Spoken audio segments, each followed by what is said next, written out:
Now tuning in to Earbud Media. Audio for everyone.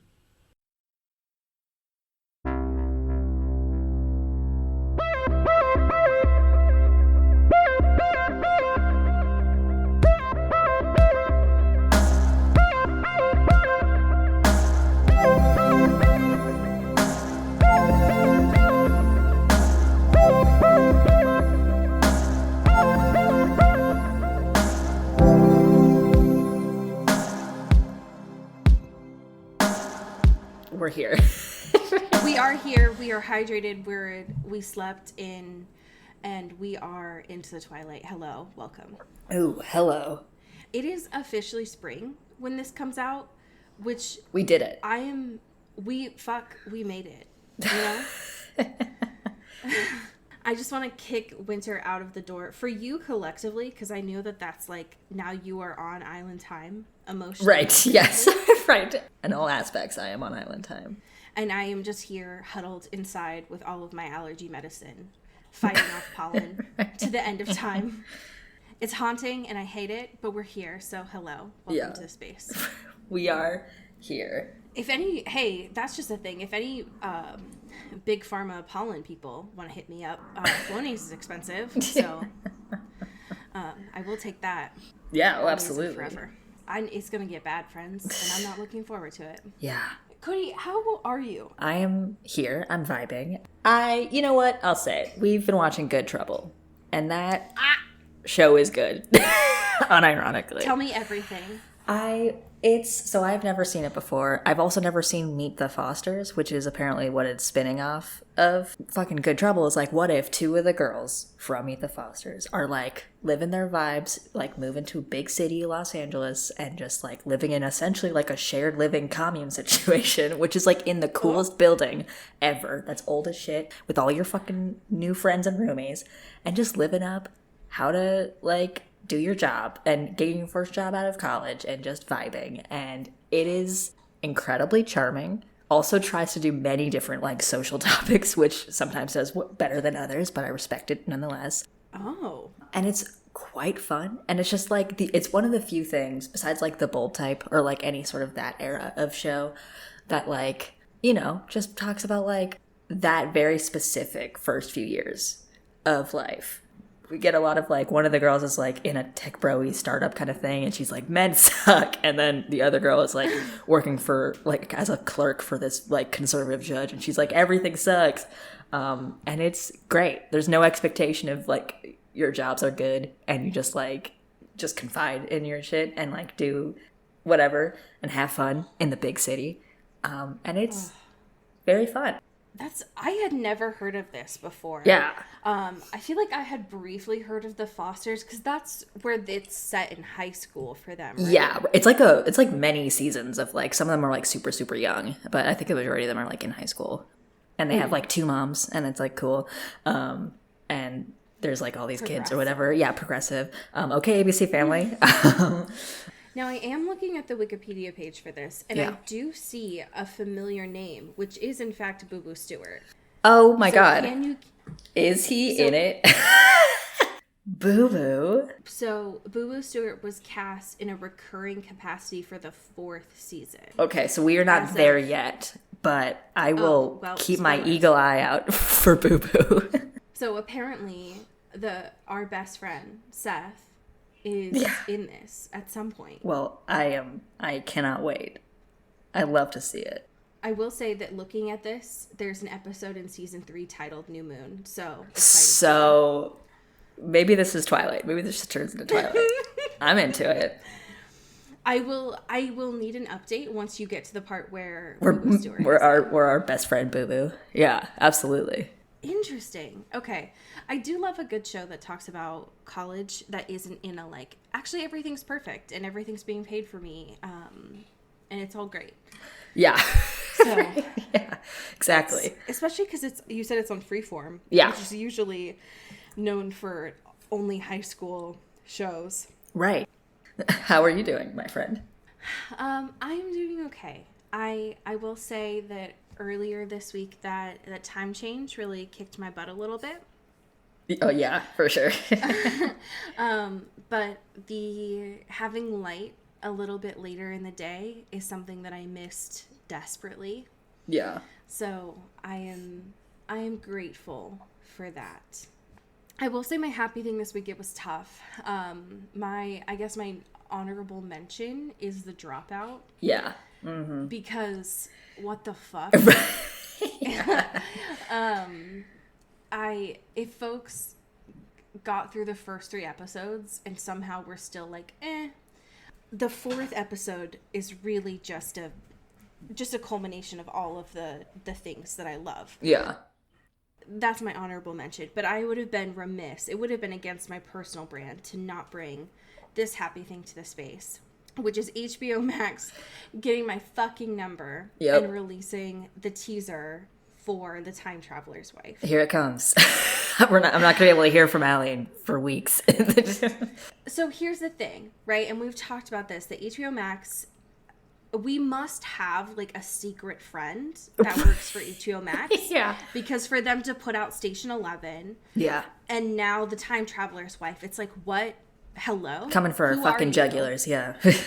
I know, like, and the fact that when the Station 11 like held up to your standards, right, and I watched this teaser and just was in like a fetal position, right, sobbing, just crying, yeah. And it's just like, who gave you all the fucking right to do this?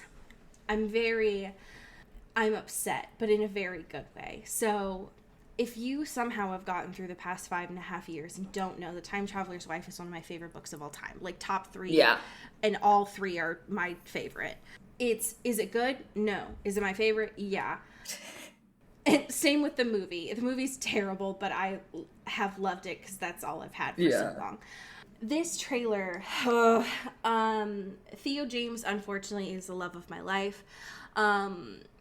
And I think Theo James is contracted to only do fiction based in Chicago after Divergent. Literally. Which I love for him. And seeing this with like Rose Leslie, which is like, what a fucking pull. Yeah. For this. I will say, I enjoy her, even though I have seen Game of Thrones just over someone's shoulder. Downton Abbey over someone's shoulder. Never, intentionally. No, never intentionally, but I've been there. Immensely excited, especially because of the fact that, like, they got Kate Siegel, notably my wife from all of the Haunting things. Ooh, I'm just like, yes. Who did, hello? I'm so upset. I'm so excited. I can feel you shaking, buzzing. I am. Because it's only like 1 minute and 20 seconds, and it's not that much time. Yeah. But one of the things that makes me really excited about this is like, and they even put it in the teaser, is like fucking Moffat's here. Oh, God. And it's like, so you're going to take this piece of fiction that ripped me to shreds already. Yeah. And then you're going to put Stephen Moffat on it, who notably has written and like directed some of the pieces in Doctor Who and Sherlock that like tore me to shreds. Right. And it's like, yeah. Can you leave me alone? I can't handle this. It feels like an actual personal attack, and I'm excited for it. Right. It's just like, I welcome it for sure. Can I just have like a fucking stipend for therapy or something? Because this is not going to go well. Yeah, no. For any of us. But I'm very excited for the full trailer to come out, and then I only have 2 months until May when it comes out. So I'm excited, but also very emotional. So. Very true. Well, I'm very excited for your inevitable last day on Earth in which you just pass away. I'll just be gone. I'll just be gone. I'm not okay, but it's great. I'm very excited. Yeah, who needs to be okay when you have this content? We have content. Yeah, who needs to be okay when you have fiction? Am I right? Yeah. Ladies, fellas, homies. Hey. We have just an interesting charcuterie board of current events. Just a little cooch. Jamie Dornan is still talking. He's continuing to run his mouth about this relationship that we found out about months ago. With his previous roommate, yeah, Robert Pattinson. The beef is strong. The beef is strong between these two thin-lipped men. Yes. God. Which Yahoo News they cut no corners with these two photos lined up next to each other. Yeah. They do look very similar when you pin them next to each other. Yeah, it's pretty brutal. It's just this very tight-lipped smile saying, I don't want to be here, actually. Yeah. Which, when you put them side by side like this, especially knowing that they were roommates. And they were roommates. E.L. James is a fucking monster. Like, correct. There's just plagiarism everywhere on this. Anyways, in this piece by Yahoo News, thank you, Zach Tim. I'm not sure if the N is silent here. Sure. Essentially goes on to say that Jamie Dornan didn't really feel like Robert Pattinson fit in after Twilight. He was too big for us. Yeah, he goes on to say, when he told E.T. about this, quote, Robert did Twilight and was suddenly in a different stratosphere than us. Which, okay. Whoa. First of all, it's just, especially knowing the fact that both of them have been and continue to be in, like, the peak of their career right now. Yeah. It just feels funny to kind of stir up this faux beef right now. Yeah, I love that this is still just in circulation. Like, what? Like, I know. Jamie Dornan has things to talk about. Like, he's in things currently. He's a whole-ass father. He's a whole-ass father, first of all, and, like, has a show that, like, very quietly dropped on HBO. And, like, all these, like, there's things going on in all of their lives, entertainment-wise, to talk about, right? But for some reason, we're all just like, but what about your beef with your ex-roomies? And how Rob got too famous for you. And the fact, too, that, like, one of them, at the Critics' Choice Awards, he had to say, like, that there was a rumor that Robert gave him a pity invite. Had to be like, that's not what happened. When I feel like, let's be honest, they all probably are on a group text together. Yeah, sure. Maybe they're just like, hey, I don't want to talk about my movie. I have enough. They can't let... Rob's just like, hey, man, they won't let me talk about anything but the Batman because of the last every time I've spoken to a journalist before. So... you gotta just pull some weight here. They know I lie. They know I'm a liar. So, like, my history doesn't really work out here. But, like, if you say some whack shit, I think we'd be good. And we can just keep this beef going forever. Which I respect. Why do we never hear from Charlie or Eddie about this? Why is Jamie Dornan the fucking Regina George? Right. Why is he just like, the Scarlet Letter? It's like, listen, everyone, I have something to say. Okay? I feel like if Charlie or Eddie went on record and they were like, actually none of this happened, so we were all fine. I just what is happening? I don't know, it's so funny to me. And I'm very confused about all of it. I would be interested if all the boys just like unionized or were like, fuck it, this guy sucks. He was a bad roommate, he never washes dishes, he's never made pasta well ever, and it's harmful, it hurt us. Correct. I would love that so much. We have a fashion corner. Ooh. Would you love to tell us about it? Yes. Fucking, it is. Prepare in case you corner, fashion corner. It's been a minute. But we are here, and she's back, and she's wearing a cute little fit on Jimmy Kimmel, which is, as you noted before, the correct Jimmy. It is the right one. It is the right one. So she goes on Kimmel, talks about her Oscar stuff. We love to see it. Absolutely. But what we most love to see is this blue sequin jumpsuit. It's giving very Yanny Laurel. It is. It is giving blue dress vibes here. Yeah, is it yellow and gold? Is it blue and black? Right. Who's to say? Yeah, you know? it is quite literally blue and black, but Right. It is on both counts. Unequivocally blue and black. But there's like there's like some little like black circles all throughout, and it's just like a sparkly jumpsuit. There's a photo of her just like with her hand up and her hand on her hip, being like, "Hello, like I'm here. Here's the fit." The photos that have come out of her this week have been disrespectful to me. Yeah. This one, the one in the car. Yeah. Hello. Oof. I will say that the jumpsuit does make her blend into the background on Jimmy Kimmel a little bit. Yeah. But that's okay. It's not her fault. That's her stylist's fault. Yeah. Ugh. I love this. I love the conversation that the two of them had, talking about her Oscar nomination and how her parents reacted. Because her parents, very notably, have been in the business. The biz, life, yeah. Which is why she got into it.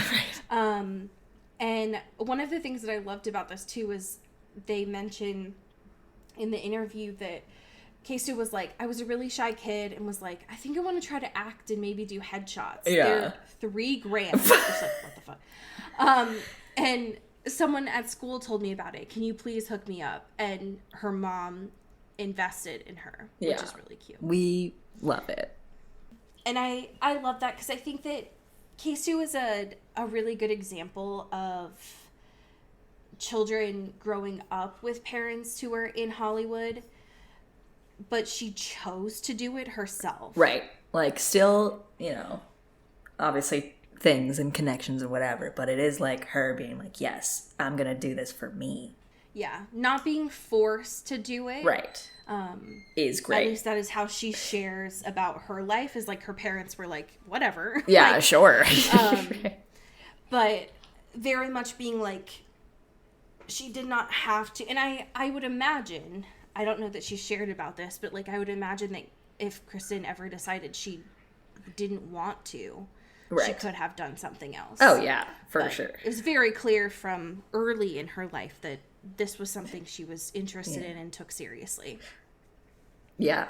Oh, the talent. We have to stand. Simply, we must. Truly. Could you tell us about this clip that I didn't know about until about 30 minutes ago? My TikTok has blessed us with a gift this week. Not in the gift of it is the wrong Jimmy, unfortunately. It is Jimmy Fallon. But so apparently fucking Robert Pattinson was on Jimmy Fallon. Also in attendance was Pete Davidson. And they were just vibing on the couch. So why? Who's to say? Who's to say? But I appreciate and love it. But it seems that Pete Davidson was like, oh, I know I'm going to be there with Robert Pattinson. I know what I can pull for this. Because assumingly he was promoting something. Whatever. Love to see it. He has a lot of things going on. Great. But he sits next to this man. He sits next to Robert Pattinson. And it's like, man, Good Time is the best movie ever made. You are amazing. You should have gotten an Oscar for it. And let's play a clip of how good you are in it. And he just keeps talking about this movie, Good Time, which, great. I love it. This movie also came out 6 years ago. Yeah, a long time ago. And just, he says nothing about whatever the fuck he is promoting. He's just like, I need to tell you how good you are in this now that I'm here. And I want everyone else to know it. And you should have gotten an Oscar for it. And it's the best movie ever made. And it's delightful. So this is great. Thank you, Pete Davidson, for your work. Yeah. This is incredibly Scorpio behavior. Yes. Of being like, I'm going to tell you everything that I love about you. And do it in a public forum. Yes. And show you how much I've done a deep dive. But also, I feel like this was a great, whether this was Pete or whether it was someone on his team, right. I feel like this was kind of a smart distraction from everything else. Yeah. Everything that's happening in his, I think that's happening to. Right. And around Pete right now. Correct. And so to just be like, actually, I'm not going to address any of that. Right. And instead I'm going to focus on your other guest who's here, including wearing a Good Time shirt. I think that's smart. It's so good. And, like, very fun, you know? Just being like, hey. It is.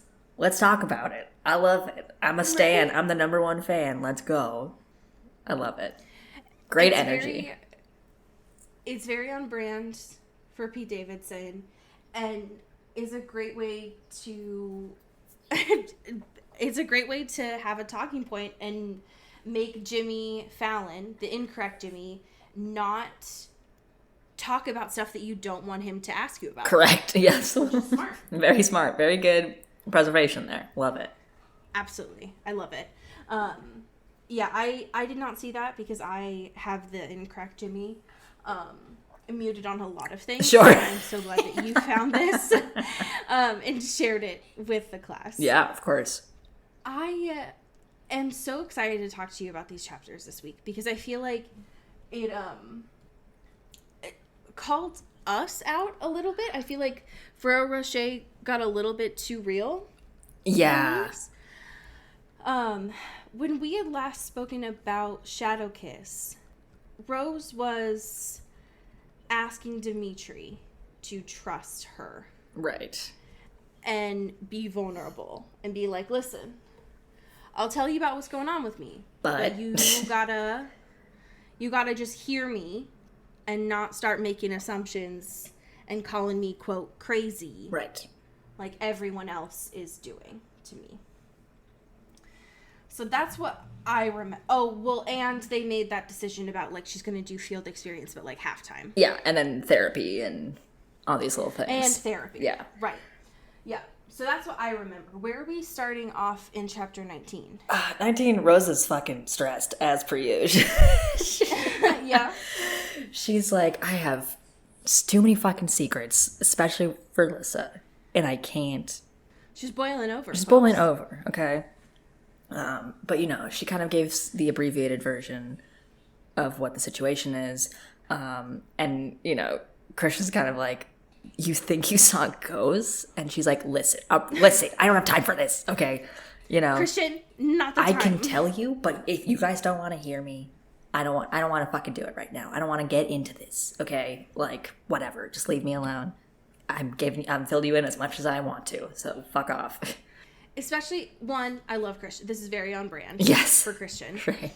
And for the relationship that the two of them have. Yeah. For just, like, constantly talking shit between the two of them. Yeah. But I felt really bad for Rose in this moment because Lissa's like, uh-oh. Yeah. Oh. And already starts to go in, like, compassion mode. And Rose is like, actually, I would prefer Christian... Right. Making snide comments in this. I would moment. prefer the realness of this. Yeah, I'm not weak. Come on now. But Lissa's just like, okay, we'll talk about this later. Whatever. You can just have your little pity party. That's fine. And we get some fucking magic shit, baby. Like real magic. Like real magic. Fucking, we are in like a little classroom situation. Still talking a little bit of shit, you know. Can we talk about Eddie? Yes, Eddie is my heart. I love him so much. They're all like kind of standing guard casually a little bit, being really good. And then, you know, he's just like, you really saw Mason? He's just like, and then he's like, oh, voice. Fuck. I know you said you didn't want to talk about I'm sorry, like, but I did you. Yeah. And he's just like, she realizes that Eddie's like not doing it in the way that everyone else is, which is just like talking shit or like gossipy or being like, what the fuck's going on? He just misses his friend. He just misses Mason, and I can't handle this. No. And he's like, well, how did he look? Did he look like upset? And she was like, he looked really, really sad. And they just like have this good convo about like, you know, what they could have done and what the hell like is going on. And it's great. It makes me very sad. I loved it. Yeah.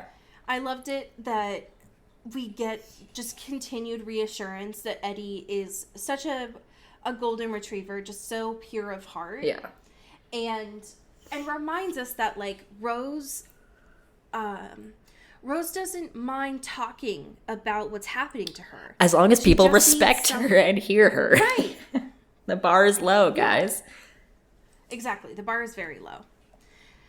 So there's a lot of dead plants in this classroom. Right, yes. So the goal here is for Adrian and Lissa to bring them back to life. Bring me to life. Evanescence starts playing in the background. Oh my god. Christian just has his iPod like right, he's jamming the speakers. And so they're all just like, Adrian's having a little bit more of trouble with it, but they're just kind of like literally just staring at plants and just concentrating and being like, like these like scraggly plants, and they're just like, let's go. At one he's like sober. Yes, and so he's a little bit struggling. off his shit, you know, trying to get that full unabridged whole spirit, whole body, full spirit. Let's go. And so he's just like touching this plant, and it like gets a little green, you know, tiny bit. And Lissa's like, hell yeah, you did it. Go off, bestie, you did it. And he's like, that was nothing.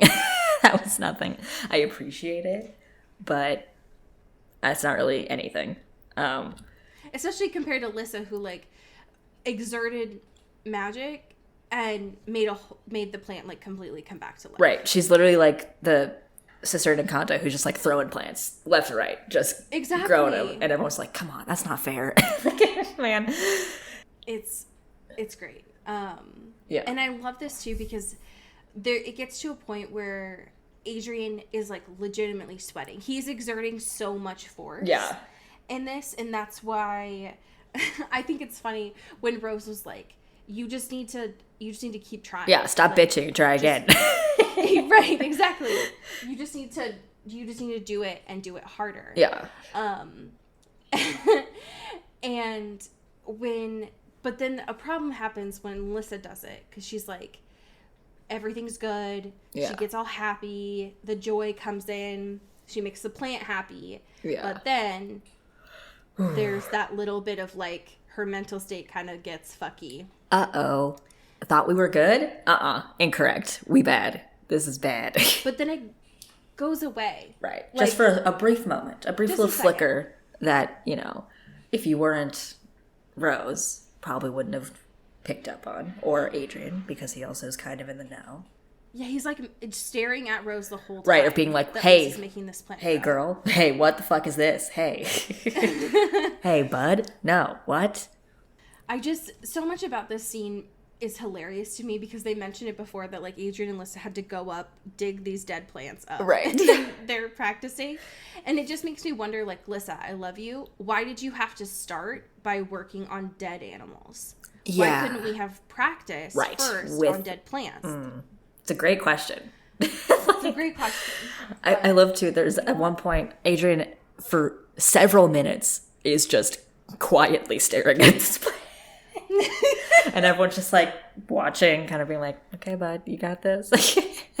And he finally gets like a little bit of buds, and everyone's like, thank God. Oh my God. Okay, great. Fabulous. But just this mental picture of him just like staring at a plant for like 4 minutes, not saying anything, is very funny. And he's so bitter in this scene because of the fact that he is struggling to pick up on Lissa's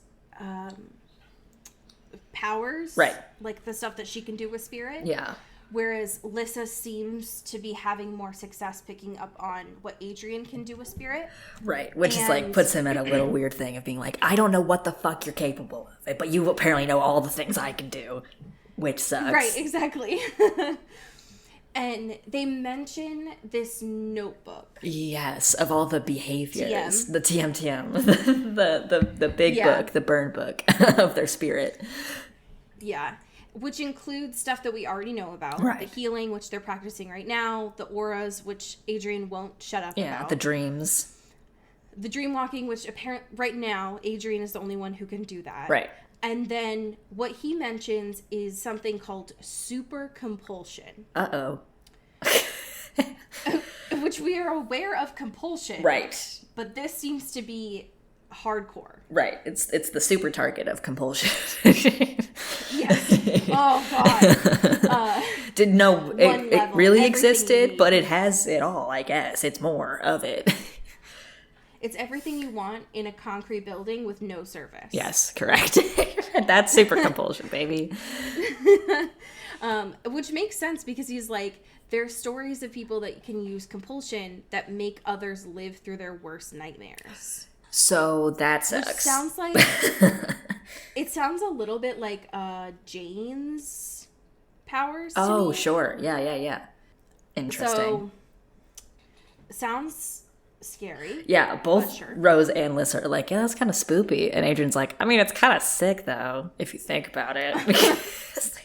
And it's like, no, Adrian, no. That sucks. Adrian, you weirdo. Sicko, please stop. He's just a true sicko. And then Adrian is like, I need to end this class. I need a cigarette right now. Yeah, I gotta get out of here. I gotta have my clothes. He needs his clothes right away. Could you tell us about this aura stuff he starts talking about? Because this is very confusing. It is confusing. And I have a full grasp of it? Probably not. And, well, it's a little fruity. Okay. So they're talking, they're walking, they're doing their shit. She's kind of pissed because he's like has his fucking cigarette, and she's like, you could just be farther away, actually, if you want to do that. And he just immediately puts it out in litters. So it's like, okay, great. So they're talking about like this magic situation. First of all, she's like, well, it seems like Christian's also jealous of you and thinks that you're trying to move in on her, which sure. But this thing is like a sense of, because Rose communicates that she senses something very strange that happened, feeling it while Adrian kind of saw it, like saw the pause and saw the little bit of a hesitation, right? And so he's like, well, I thought you weren't, quote, crazy, but maybe I think you are. And she's like, what the fuck? What do you say? What does that mean? Excuse me, sir? What? And so he's like, yeah. So basically, like, her aura dimmed a little bit for a brief moment, and is essentially saying his working theory is that the darkness of her aura is escaping her body when she does magic, but is entering Rose's through the bond, through some sort of spirit situation. Right. So she's got the bad Sounds juju. gay. Yeah, so it seems like a little bit fruity. Fellas, is it gay to share auras? The way that I was trying... So this confused me a lot when I was reading it. Yeah. I don't know if that's because I was reading it at like 8:30. Sure. or if it's just the way that Frere Rocher explained it. Yeah. But the way that I was trying to visualize it in my mind was sort of like the mind meld in Star Trek. Yeah, that's my understanding of it. It seems to be like a fusion situation of like shared things, because that's also kind of like, but also this whole, the Bond thing is always famously one directional, gay. Right? Well, yes, gay. Yes, gay. But it only goes like, you can't talk back through it, right? Like, so it seems like it's more of like hello. It seems more like a vessel. Hello. That was the confirmation. Yeah, yes, thank you, Frere Rocher. But it seems like it is just like being expelled from one place to the other, right? And that's kind of it. But there's also still like lingering shared vibes. I don't know. I'm not an aura scientist. Theory. Yeah. Yeah, it's definitely a theory. I don't know about this one. Yeah. It's very confusing to me. But I understand. I think there's a theory that happens in the next chapter that I think makes more sense. Mm-hmm. But I understand why Adrian is going off of this theory of like what she is creating. Liz is creating the magic and not having any of the bad side effects. Right. The bad side effects are being absorbed into Rose. Right. And Rose naturally is like, well, fuck. Like, right. Well, that sucks for me. That sucks. Let me see if I can get any like confirmation of what has happened in history for this. Right, because remember, like, way back in Yi Day, was super into, you know, Saint Vladimir and his homegirl and their sort of spirit bond situation. And was like, hey, we spent all this time, like, thinking about what he did to, like, or what he did to make himself go mad. But how was his homegirl? What did she do? Was she okay? Is that me? Yeah. You know, is she alive? Did she live? What's going on? And so just like it gets Christian. It's like, Christian, we gotta go. It's like late as fuck. Like, we gotta go. Okay. To check up with our priest man and see what the fuck is going on. Yeah, and Christian's like, what? Okay, why? Okay, God. And it is revealed that after Saint Vladimir passed away, she also committed suicide. Now, here's the thing. Rose does the cardinal sin here of the priest had, just like retail, had turned the lights off. Yeah, he was closing. Yep, it was closing time. Closing, and Rose comes up and is like, hi, are you open? Right. And he's like, fuck. Like, I am trying to go home. Yeah, like, God. I need to go. And he's like, fuck. Like, I guess, what do you need? And it's, of course, about her current hyperfixation research. Yeah, so it's like, what happened to Anna? And he's like, oh, not gonna like this one, I don't think. Sorry.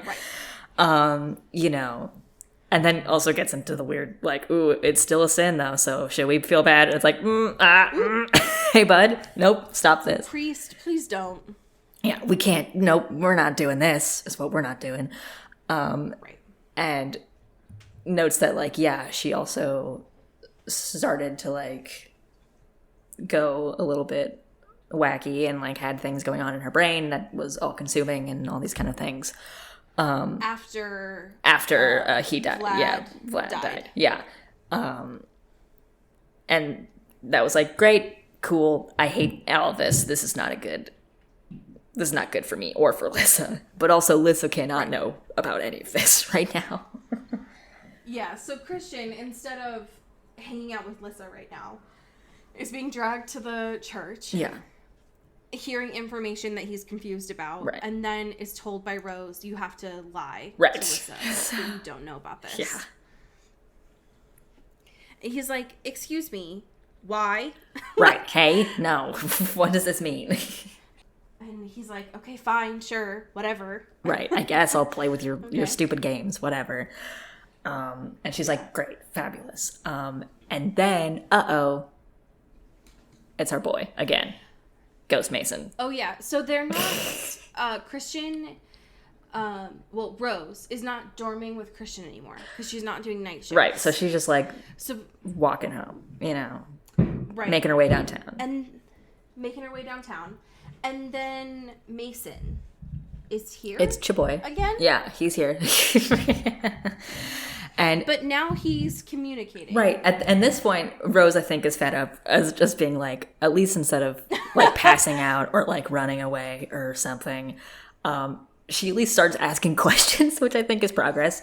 Good. We're finally getting somewhere with this. Although he cannot answer questions verbally, he is just like nodding yes or no.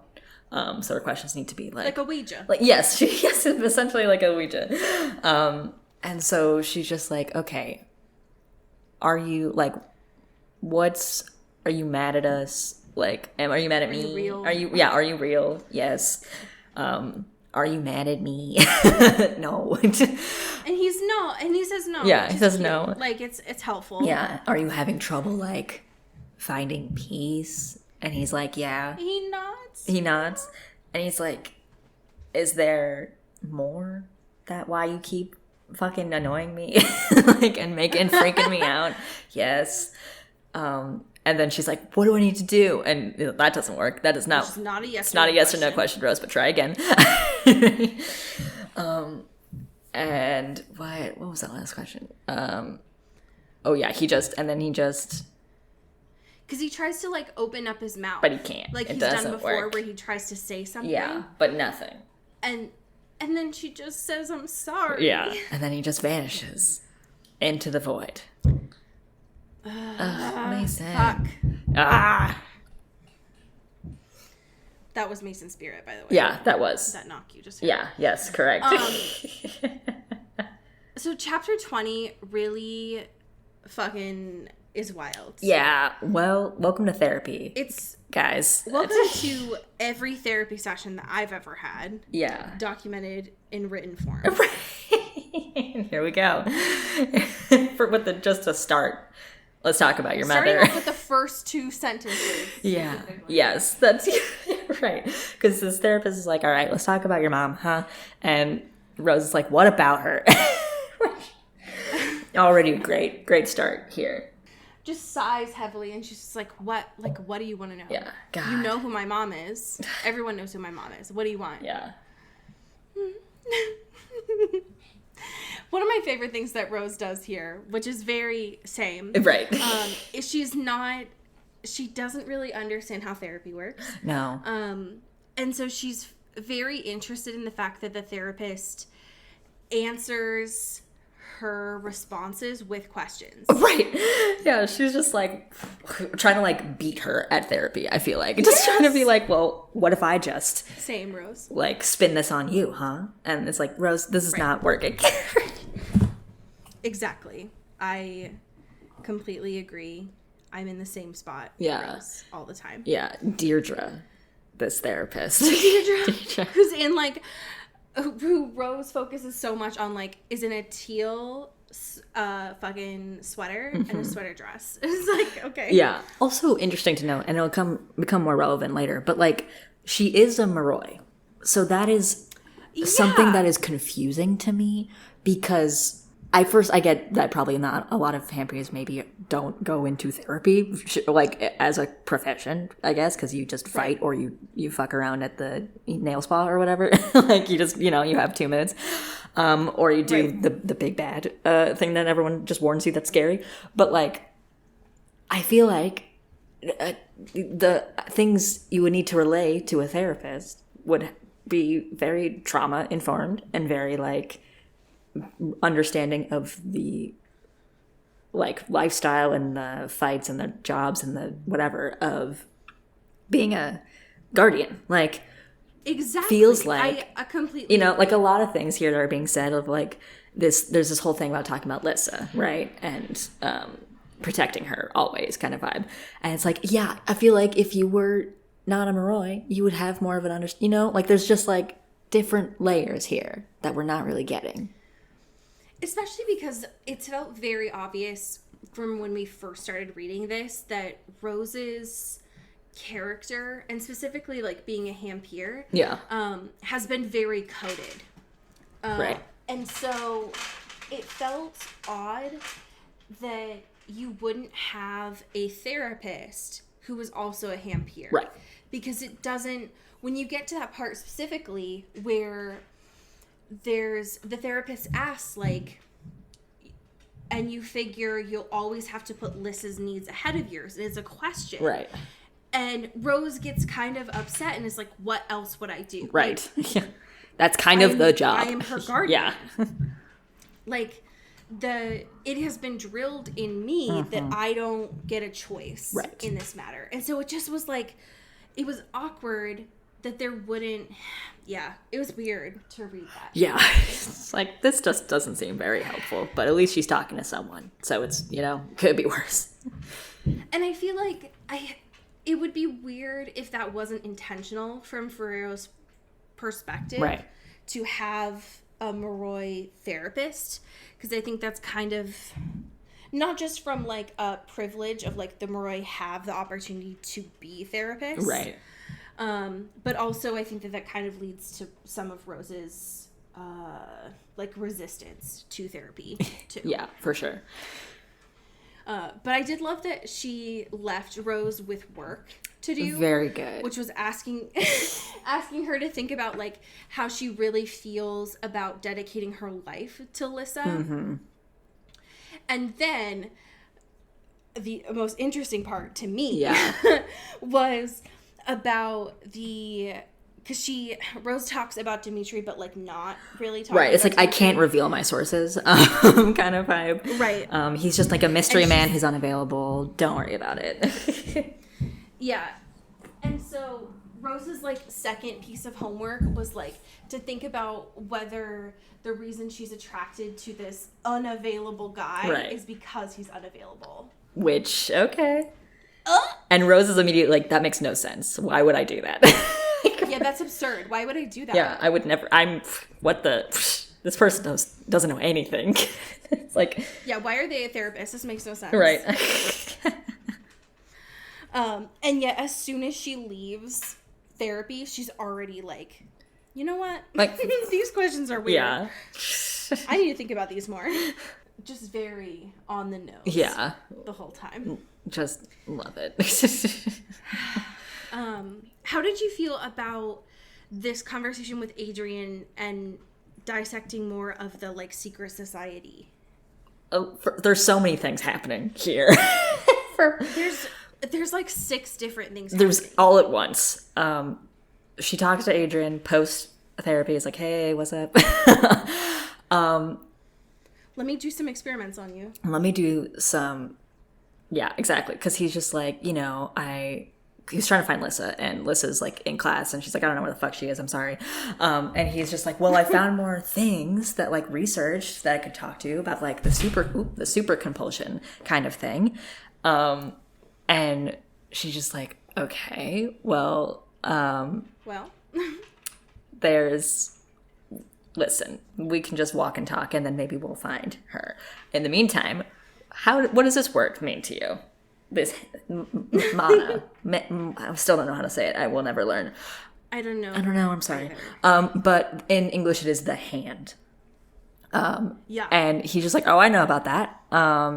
Is that happening? So homeboy tries to light up a cigarette in the school, and Rose has to be like, bro, you are in a building. You can't. They might have let you do this on school property, but you definitely can't light up a clove cigarette inside. No. You can't do that.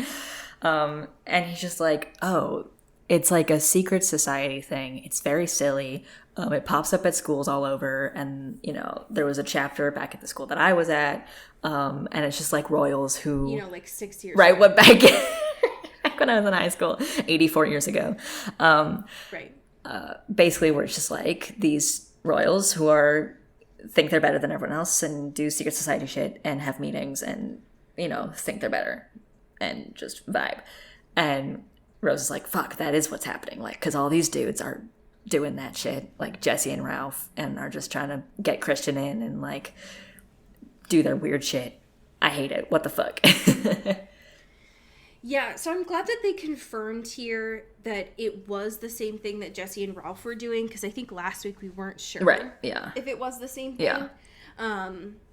I thought last week that this was very much like a Fight Club situation. Yeah. But the conversations that the two of them have, it seems like they come to this conclusion that it's compulsion that they're working on. Yeah. Of, like, and maybe big magic. Yeah. They're compulsing each other to, like, they're doing hits. Right. Doing big hits. Yeah. Which would make sense why all of them had, like, similar injuries, and they were like, I fell. Because they would say that maybe they were compulsed to say, like, oh, I fell. That's what my injuries were. Yeah. From. Interesting. Yeah. Yeah. Also, it's revealed that Adrian's dad was in a secret society like that. 84 years ago. 800 years ago. Yeah. Yeah. Which is just a fun fact, I suppose. Yeah. Not Adrian, but his dad. His dad, yes. Question mark. Yeah. Quote. Yeah. The other thing, too, is since Rose is still, like, focusing on the work from therapy, she decides to take that to a very literal level. Quite. And ask Adrian to use compulsion on her and make her want to kiss him. Girl. But not actually kiss her. Just want to feel it so bad. Which... Yeah. The yearning. Will that help? Well, will that make you less confused? Unlikely, feels like. But, and Adrian's just like, this is kind of weird, and that's saying something from me because I say weird shit all the time. We know that about me. Right. And he's just like, leans in, and is just like, I want to kiss you, and I want you to want me too. And then she's just like overpowered with like his warmth, his vibes, his aura, and she really does feel it. And he's just like, well, do you wanna? And she's like, fuck yeah, God, whoa, what the fuck was that?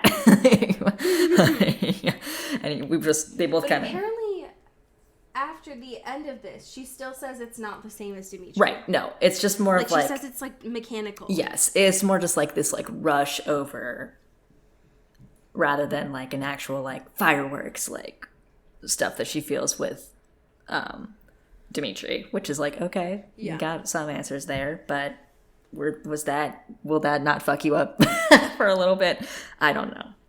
I do love that at the end of that, she's like, and Adrian's like, and then there's another that comes. A third. It's Christian being like, hey, what the fuck was like, that? hey guys, what? We have things going on. We can't add more into the pile here. No. Yeah, we can't all be fucking each other. Yeah, unless just have one big polycule at Vampire Academy. God, I wish. I do love the fact that he's like, Rose, will you come with me to the feeders, please? Right now. Hello. And she's like, I'm not even working today. God. And he's like, you are coming with me. Get over here now. Explain what the fuck I just had to see. What was that? Why did I have to see that? God. Why did you make me see that? Yeah. Disgusting. Yeah. This feeding scene is weird because Jesse and Ralph are bad at compulsion and they try to do compulsion. Yeah, and they still don't get it. And it's like... They're worse than Christian, it seems like, which is quite low. Yeah. But Rose does finally get to call them out and be like, I know about your fucking secret society. Yeah. Y'all are shit. You ain't slick. I know what you're doing and what you're up to, and it's silly, and you should stop it. we can see you, okay? What I do love, though, is that we get my favorite person in this, aside from Eddie, obviously, which is Alice. Yes. Who confirms, I think, the most interesting and seems like the most accurate theory thus far about Rose's fucky shit happening. Right. And so far, Christian has been like, Alice is wild. Don't listen to her. Right. Don't listen to her. Yeah. She's just, I'm a feed off her. It's fine. But when Rose starts talking to Alice and is like, how you doing? How are things? Right. What's up, girlie? Are you still keeping us safe? Yeah. Is that right? But then there's a part where like Alice says, or Rose is like, well, of course, like I visit you all the time. Like I wouldn't be able to visit you if I was a Strigoi. But I could come see you, Alice, if I was a ghost. And then Alice does not think that's funny. Yeah, no, she's like, don't fuck with that because that shit happens. And like obviously you wouldn't, because Alice was like, no, you obviously couldn't, like the warts. So like don't even fucking play that. It's not funny. It's not fucking funny. And then that makes Rose think like, hold up, what the wards if like something is fucky with like the system at large, and it's not just me, seeing something, or has allowed something to come through, like a portal situation, Right. Because I think Rose, as she says here, was under the impression that the wards only keep out the Strigoi. Right. And Alice was like, no, they keep out anything that isn't alive, dead or undead. Right. And Rose, of course, because it's Alice, doesn't mind saying this. And she's like, well, the wards don't keep ghosts out. Like, I've seen them. Right. Like, personally, I've seen them. So what you're saying is wrong. I've seen them, so what now? And then Alice is just like, well, what if maybe someone fucked it up? Someone made a mistake. Something's wrong, which could be big bad. Yeah, like if you've seen ghosts, Rose, like, we're not safe anymore. Yeah. Like, that's fucked up. The wards have failed. So, or like, you're crazy. Right. And it's like, if Alice is saying that, like, fuck. Yeah. And then, of course, now Rose is, like, having a galaxy brain moment and is, like, seeing into time. Right, like, wait a damn minute. And has, because here's the thing. So last week we were like, why the fuck does this happen when she's in planes, right? And this makes so much more sense now because of the wards. Yeah, the wards. And why they made such a big deal about the fucking wards being destroyed by humans last book. Right. Because she didn't see them. She didn't see ghosts at the royal court. Inside of the royal court, yeah. Right. She saw ghosts at the fucking airport, though. Which obviously didn't have them because it was a human airport. Right. And but she saw them on the plane, which didn't have wards, which seems like a fucked up thing to do. Yeah, it seems a little unsafe, but Why sure. would the plane having wards? And that was because they were in the air. And if she's seeing them here at the academy, right, then that means that the wards might be fucking. Yeah, which is big bad. Which is a bad thing. And then she just comes to this realization, apparently, while Christian's, like, feeding on Alice, and it's just having, like, a panic attack now. Yeah. It's like, oh, shit. Which is that's not great. No. So, but I like this theory, because Frero, you had me there for a minute. Right, you had me in the first half, for sure. Yeah. But that also does not solve for the fact that, like, we have maybe 6 chapters left. Yeah, so... where the fuck is this going? Yeah, I am scared. And also, why don't they have wards on planes? That's absurd. Yeah, that is wild. You can't just bring, like, a portable ward. Just, like, a little hotspot ward. Exactly. You know? Like, there's talismans for that. Just to keep little, keep little demons away within, like, a, 20-foot radius. Just... Like, if Supernatural, not to, but if Supernatural could figure out the idea that they tattoo wards on them, why the fuck isn't that a thing in this universe? You know what I mean? Frero. It's very true. Get it together. Anyways, sorry. I'll put money in the jar since I said Supernatural. Damn it. Yeah, we have our running Supernatural jar. Like a swear jar, but for cringe. Right, exactly. For Chug. Okay, so next week we have chapters 21 and 22. Woo! We're getting there. We're so close. We're so close. We're getting there. We have some amazing patrons to thank. Would you like to start us off? Hell yeah. Shout out to Katie Black. Ooh. Thank you to Kylie Minty. Thank you to Alex Dornan. Ooh. Thank you to Carrie Goldberg. Thank you to Rebecca Cullen. Thank you to Mulch Gray. Mulch. It's your time. It's mulch It's time. mulch time, baby. Thank you to Taylor Brown Town Watner. Ooh. Thank you to Jasmine Anastasia. Thank you to Cassandra Bomer. Ooh. Thank you to Megan Pattinson. Thank you to Cassandra O'Shea. Thank you to Clara Belikov. Thank you to Katya Karp. Ooh. Thank you to Hannah Dragomir. Thank you to Hope Castile. Ooh. Thank you to Rachel Ashford. Thank you to Abby Ivashkov. Ooh. Thank you to India Peach. Thank you to Maddie Facinelli. Ooh. Thank you to Samara Rinaldi. Thank you to my mom, your mom, all of our moms, Kelly Beck. Hell yeah. Thank you to Sophia Salinger. Pew, pew, pew, pew. Thank you to Laura 40. Ooh. Thank you to Dan Zeklos. Boom, boom, boom.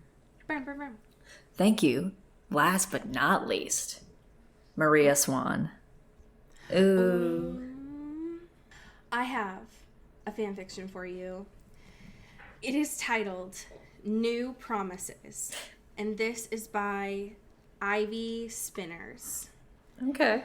The summary is, Rose said, I can feel you. It, the hunger. On the road, some habits are worth holding on to. Others need to fade away. And because this is on Archive of Our Own, it has the tags, hair washing, pre-canon, loyalty, being uncomfortably turned on in a decrepit motel room, erotic blood drinking. Okay. Okay. Rose had left her hair damp to be silk soft to the touch. She hadn't managed to wash off all the paint closer to her hairline, which glued together into clumps, and there was a layer of glitter shimmering over it all. Lissa did, in fact, have a great deal of experience washing paint out of hair, specifically Rose's hair, and their innumerable pranks as children, and this was not a mess that could be fixed at once. Methodically, Lissa began picking out the lowest clumps, prying them apart with trembling fingers. You're getting very good at this, Rose murmured. Despite the tugs against her scalp and the goosebumps on her forearms, she drooped with sleep. She looked like she was, very young, as they both should have been. I've had a lot of practice. That, and your mom was a good teacher. Ow! Sorry. Lissa combed her fingers down Rose's scalp until she reached the hurt, soothing it with slow massages. The room was spinning in and out of focus. Rose took a deep, shuddering breath. Maybe I need more practice. No offense, but I'm not getting into that shower again for anyone. Rose glanced back at her, winced as the movement tugged again at her hair. Maybe if your life depended on it. She studied Lissa a little longer, and against her will, Lissa could feel herself bristle under Rose's sharp eyes. Rose said, I can feel you. It. The hunger. She flinched, nails sinking into Rose's skin, and tried to ignore Rose's tiny hiss. I'm not hungry. End scene. Damn. Ah! Okay. There's quite a bit of this, and it was. I know, Car. I know. Look, we're chatty street today. And it was published fairly recently. So if you are interested in what was it, erotic blood drinking? Yeah. Okay. It is a good fan fiction for you. Yeah, go for it. Chase your bliss. Yes, chase your new springtime bliss. Well, folks, we are here in our springtime glory. We got so much good stuff for you. Hell yeah. To enjoy. And also let us know what we should do for our bonus Jonas this month. Oh, yeah, please. So just keep that in mind. Anyways, as we say here in the Pacific Northwest. Get bit. And get whipped. Ooh. Into the Twilight is an Earbud Media production. You can follow us on Twitter at Into the Twilight or on TikTok at Into the Twilight Show. You can find me at Cody Corral on Twitter and Allie at Alexandria Does. And you can support us on Patreon at patreon.com/Into the Twilight. We have merch, so much stuff. All those links are in the episode description. And make sure to rate and review us on your favorite podcast hosting platform. It really helps the show. Thanks. Bye. You've been listening to Earbud Media Production. Earbud Media, audio for everyone.